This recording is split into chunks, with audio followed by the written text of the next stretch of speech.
my friends, and welcome to another episode of Rural Contractors. I'm your host, Paul Osmondson, and today's topic is plan for expansion. Do you have a plan for expansion? Do I have a plan for expansion? Where am I going with my company? When I start looking at these things, we're small companies, but how do the big companies grow?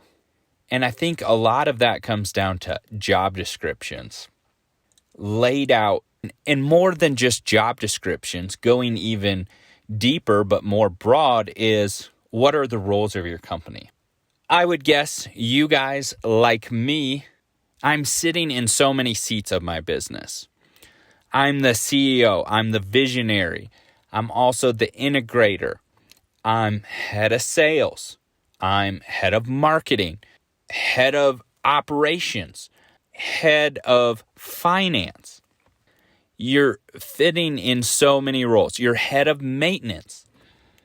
When you can start to peel off these roles of one under operations that I have is job foreman. When you can fit somebody in that and then you're no longer working inside the seat of operations, of actually going and building out the job, where you're focusing more on sales and marketing and head of finance. Working on these roles and defining these roles gives you the opportunity to scale.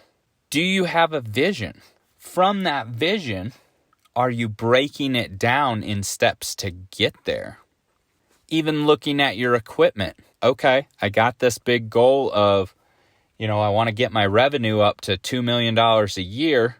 What equipment am I going to need to expand to that? Maybe that's a 5-year goal. How are you breaking that down into each year goal and then quarterly goals, and breaking that down and having the plan? How big do you want to have your company?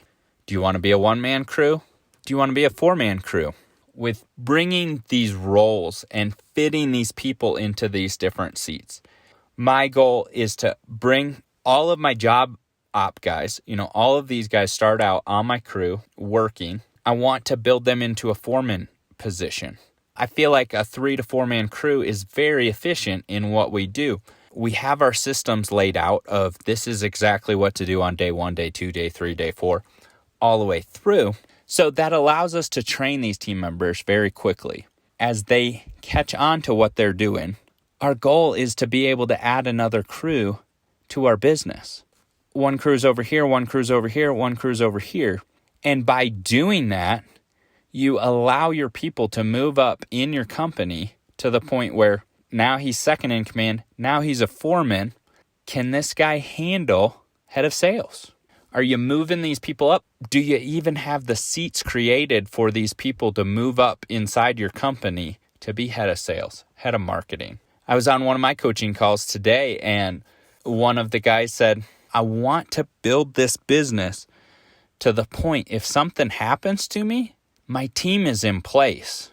My wife can own this business and make a living off of this because my team is on point and they know what to do. That is a very strong goal, to work to the place where you're the CEO of your company. You're sitting in the visionary seat and you're going, where do we want this to be in 1 year? Where do we want this to be in 5 years?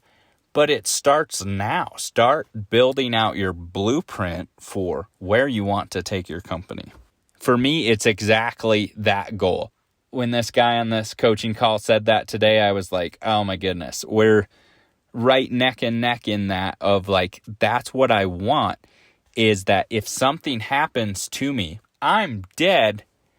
My wife has an asset, a cash flowing asset that is either saleable or it's an operating cash flowing business with team members that know their roles and responsibility, and she can hire somebody to be the visionary, or she can be the visionary. Do your wives know your business? Maybe this is a completely new concept for you of building your business to where you can retire.